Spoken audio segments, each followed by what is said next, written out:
हाय दोस्तों, नमस्कार। स्वागत है आपका पॉलिटी की पाठशाला में। मैं दीपक आपका स्वागत करता हूं। उत्तर प्रदेश में प्रवक्ता की भर्ती शुरू हो चुकी है। यहाँ पर आपको पूरा विज्ञापन और इससे संबंधित हुई सारी जानकारी हम यहाँ पर देंगे। किस डिपार्टमेंट में महिलाओं के लिए कितनी सीट है, पुरुष के लिए कितनी सीट है। साथ ही साथ आपको ये भी जानने को मिलेगा कि कहाँ से कितने प्रश्न पूछे जाएंगे। प्रारंभिक परीक्षा में कहाँ से प्रश्न आएंगे, फिर ये मुख्य परीक्षा में कहाँ से प्रश्न आएंगे, कितने सेक्शन में होंगे, ये सारी जानकारी। और किस इतिहास में, जीव विज्ञान में, हिंदी में, उर्दू में, संस्कृत में आपके पास क्या योग्यता होनी चाहिए, इससे संबंधित सारी जानकारियों को हम बिंदुवार देखेंगे। तो सबसे पहले हम ये देखते हैं कि 13 विषयों में प्रवक्ता की भर्ती प्रारंभ हो चुकी है। यानी उत्तर प्रदेश में जो प्रवक्ता की भर्ती है 13 विषयों पे प्रारंभ हो चुकी है। तो इसका प्रारंभिक डेट क्या है? फॉर्म भरने की जो डेट है 12 अगस्त 2025 से ये फॉर्म प्रारंभ हो गया भरने का, और ये आपका 19 सितंबर तक भरा जाएगा। यानी 19 सितंबर 2025 तक भरा जाएगा। अच्छा, कई विषयों में पेच फंसा हुआ है जिनका अभी विज्ञापन जारी नहीं हुआ है।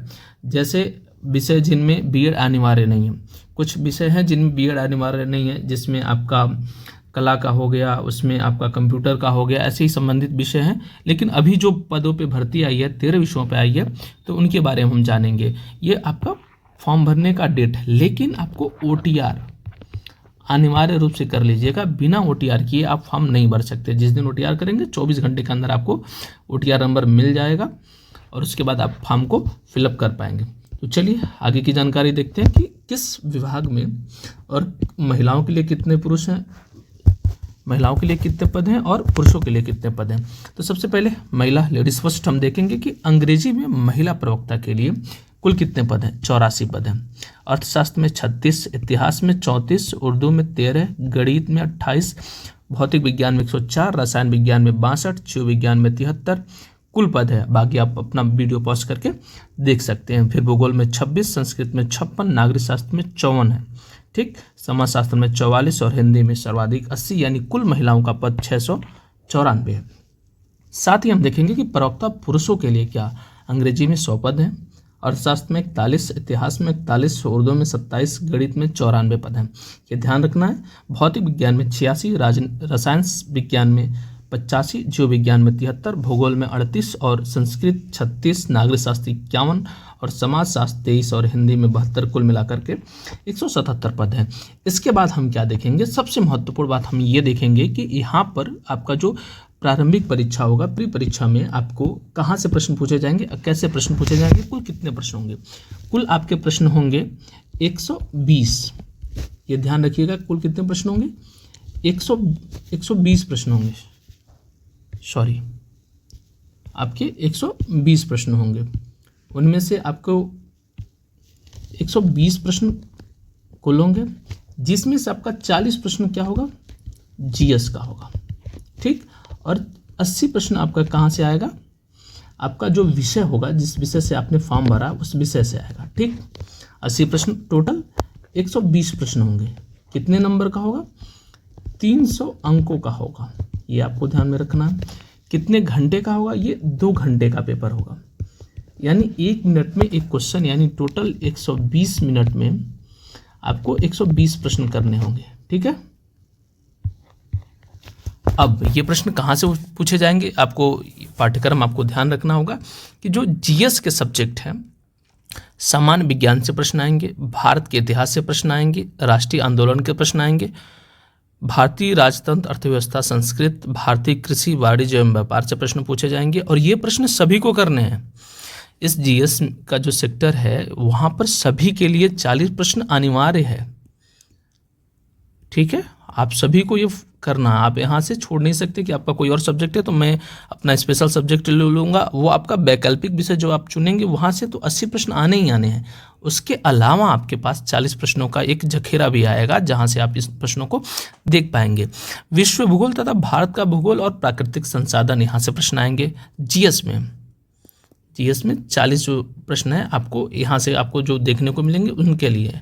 ठीक, उत्तर प्रदेश यूपी स्पेशल भी आएगा आपके पास। कितना? यूपी स्पेशल से ये शिक्षा, संस्कृत, उद्योग, व्यापार, रहन सहन, सामाजिक प्रथाओं के संबंध में विशिष्ट जानकारियाँ यहाँ से आपसे पूछी जाएंगी। प्रारंभिक गणित 8वीं स्तर तक, आप डरने की बात नहीं है। 8वीं स्तर तक प्रारंभिक गणित आएगी, जिसमें अंकगणित, बीजगणित, रेखागणित एकदम स्पष्ट रूप से दिया हुआ है, आपको ये याद रखना। और पारिस्थितिकी और पर्यावरण से पूछे जाएंगे। शेष जो 80 प्रश्न होंगे, जो आपको यहाँ पे दिख रहा है, शेष 80 प्रश्न आपके विषय से होंगे। अब हम बात करते हैं कि मुख्य परीक्षा में कहाँ से प्रश्न आएंगे, प्रश्नों की प्रकृति क्या होगी। चलिए, अब आप अगर बात करेंगे मुख्य परीक्षा की, मुख्य परीक्षा आपके लिए थोड़ा सा जटिल होने वाला है। इसमें 2 सेक्शन होंगे, 2 प्रश्न पत्र होंगे, ठीक। एक आपका वैकल्पिक होगा और एक आपका विस्तृत यानी लिखने वाला होगा। जो पहला प्रश्न होगा वो 2 घंटे का होगा, सामान्य हिंदी का प्रश्न पत्र होगा, ठीक, 2 घंटे का होगा और 100 अंक होंगे। अब इन अंकों का विभाजन किस प्रकार है मैं आपको बता देता हूँ। 100 अंकों में जो 50 प्रश्न होंगे, 50 अंक होंगे, सॉरी, प्रथम प्रश्न पत्र में होगा, जिसमें आप अपठित गद्यांश देखेंगे, उससे संबंधित प्रश्न होगा और उसमें नीचे लाइनिंग कर दिया जाएगा और उसकी व्याख्या आपसे पूछी जा सकती है, या वो प्रश्न या वो पंक्ति क्या कहना चाहता है। इसके अलावा आपको अनेकार्थी, विलोम और साथ ही साथ इससे जुड़ी हुई पर्यायवाची, तत्समोद्भव, क्षेत्रीय विशेषण, वर्तनी, अर्थबोध, रूप, संधि, समास, क्रियाएं, हिंदी वर्णमाला, विराम चिन्ह, यानी लगभग हिंदी का ग्रामर का पूरा सेक्टर आपको पढ़ना ही पड़ेगा। मुहावरे, लोकोक्तियाँ, उत्तर प्रदेश की प्रमुख बोलियाँ और हिंदी भाषा में प्रयोग होने वाली अशुद्धियाँ, ये सारी चीज़ें आपसे पूछी जाएंगी, चूँकि ये आपका हिंदी सब्जेक्ट आपको आना ही चाहिए। इन 50 अंक ये हो गया, और 50 अंक जो रहे हिंदी के, उसमें आपको एक निबंध लिखना होगा। अच्छा, निबंध किन 6 विषयों पे आएगा ये देख लीजिए। साहित्य पे होगा, एक राष्ट्रीय विकास योजनाओं क्रियान्वयन से होगा, राष्ट्रीय अंतर्राष्ट्रीय समसामयिक सामाजिक समस्याओं से हो सकता है, विज्ञान तथा पर्यावरण से हो सकता है, प्राकृतिक आपदाएं उनके निवारण से हो सकता है, और साथ ही कृषि, उद्योग एवं व्यापार से हो सकता है। और एक ही लिखना होगा, इस खंड में एक निबंध लिखना होगा, और इस निबंध की अधिकतम विस्तार सीमा 1000 शब्दों में, कितने, 1000 शब्दों में आपको लिखना होगा। तो ये आपके लिए बहुत ही महत्वपूर्ण जानकारी है, तो आप प्रैक्टिस अभी से शुरू कर दीजिए। और ये आपके 6 जो आपके हैं, 6 टॉपिक हैं, इन्हीं में से आएगा, ठीक। अब हम बात करते हैं कि आपका जो वैकल्पिक विषय होगा, आपका 1 मिनट, जो आपका वैकल्पिक विषय होगा, यानी जो आपका मेन सब्जेक्ट होगा, वो कितने अंकों का होगा और कहाँ से प्रश्न पूछे जाएंगे, ठीक। तो ये आपका वैकल्पिक विषय 300 अंकों का होगा। कितने अंक का, 300 अंकों का होगा। 1 मिनट, आप ये पहला देख चुके हैं, तो आपको मैं दूसरा ऐसे ही दिखा देता हूँ, ठीक है। जो आपका मुख्य विषय होगा, ठीक है, वहाँ से किस प्रकार के प्रश्न पूछे जाएंगे, ये आपके लिए अति महत्वपूर्ण है, ठीक है।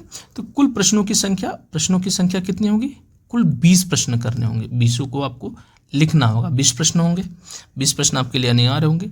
जो खंड ए है, सेक्शन ए मान लीजिए, खंड ए में आपके 20 प्रश्न होंगे और वो अनिवार्य होंगे,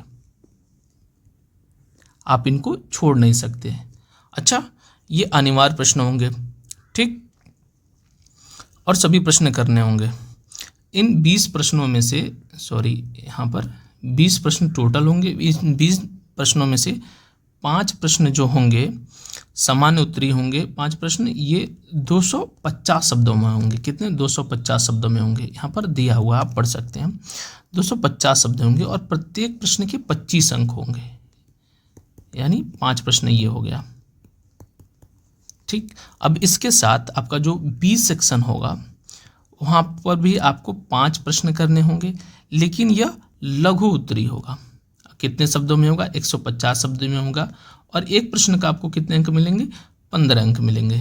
जो 250 शब्दों का है वहाँ पर आपको 25 अंक मिल रहे थे, ठीक। अब इसका एक सेक्शन और है, इसका अति लघु उत्तरीय प्रश्न जो है वो 10 प्रश्न होंगे, 50 शब्दों में आपको उत्तर लिखने होंगे। कितने शब्दों में, 50 प्रश्नों में, और प्रत्येक प्रश्न के लिए कितने अंक होंगे, 10 अंक होंगे। तो ये आपके लिए महत्वपूर्ण जानकारी है। यानी कुल 20 प्रश्न होंगे, 20 में आपके 5 प्रश्न दीर्घ उत्तरी 250 शब्दों में, 5 प्रश्न लघु उत्तरी 150 शब्दों में, और 10 प्रश्न अति लघु उत्तरी यानी 50 शब्दों में आपको करने होंगे। और उससे पहले जो आपका पाठ्यक्रम है वो ये जीएस का पहला यानी 2 पेपर होगा, ठीक है। चलिए आगे देखते हैं इससे। और अब आपको ये भी देख लीजिए कि आप किस पद के लिए, अगर आपको कन्फ्यूजन है कि क्या क्या होना चाहिए, तो देख लीजिए।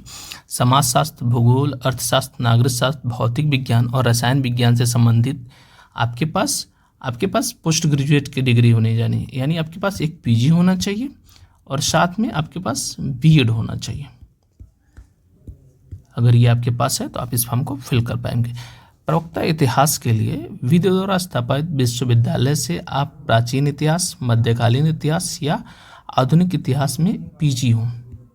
ये नहीं कि मेरा एंशियंट से है तो मैं कैसे भर पाऊँ, नहीं, आप एंशियंट से हैं, मध्यकालीन मिडवल से हैं और मॉडर्न किसी से भी हैं, आपने पीजी किया हुआ है और साथ में आपके पास बीएड है तो इस फॉर्म को फिलअप कर पाएंगे। जीव विज्ञान के लिए यहाँ पर बहुत कन्फ्यूज़न होता है, तो आपको जंतु विज्ञान या वनस्पति विज्ञान दोनों में से किसी एक से आप पीजी हो और आपके पास बीएड हो। साथ में हिंदी सबसे पेचीदा होता है। आप यहाँ पर देख लेंगे कि हिंदी के लिए क्या है कि भारत ने विधि द्वारा स्थापित किसी विश्वविद्यालय, मानित विश्वविद्यालय या संस्था से हिंदी विषय में पीजी हो और एक विषय के रूप में संस्कृत के साथ कला में स्नातक हो। ठीक, संस्कृत विषय के रूप में संस्कृत के साथ कला में स्नातक हो, यानी आपको आर्ट साइंस से भी आपका यूजी होना चाहिए। यूजी में संस्कृत एक सब्जेक्ट होना चाहिए और साथ में बीएड हो। अब यहाँ प्रवक्ता उर्दू के लिए भी आप पीजी हो और बीएड हो और संस्कृत के लिए भी आप पीजी हो और आपके पास बीएड हो, तो इस फॉर्म को फिलअप कर पाएंगे। तो ये रही आपके लिए जानकारी। इससे संबंधित कोई भी जानकारी आप चाहते हैं तो कमेंट बॉक्स में हमें ज़रूर बताइएगा। और जल्द ही जो बची हुई पेंच है, जिनमें पेंच फंसा हुआ है, जिन पदों पे अभी आनी है भर्ती, तो वो भी जल्द ही आएंगे। अभी फ़िलहाल 13 विषयों के लिए आप फॉर्म फिलअप कर सकते हैं। तो वीडियो में अभी तक बने रहने के लिए आपका बहुत बहुत आभार, बहुत बहुत धन्यवाद। इससे जुड़ी हुई कोई भी जानकारी अगर आप चाहते हैं, मुख्य विषय, प्रारंभिक विषय, कहाँ पर किस विभाग में कितना फॉर्म भरना है और क्या योग्यताएं होनी चाहिए, तो आप कमेंट बॉक्स में ज़रूर बताइएगा। चैनल अगर आपको अच्छा लगा हो तो ज़रूर लाइक करिएगा, शेयर करिएगा, सब्सक्राइब ज़रूर करिएगा। अभी तक आपका वीडियो में बने रहने के लिए बहुत बहुत आभार, बहुत बहुत धन्यवाद।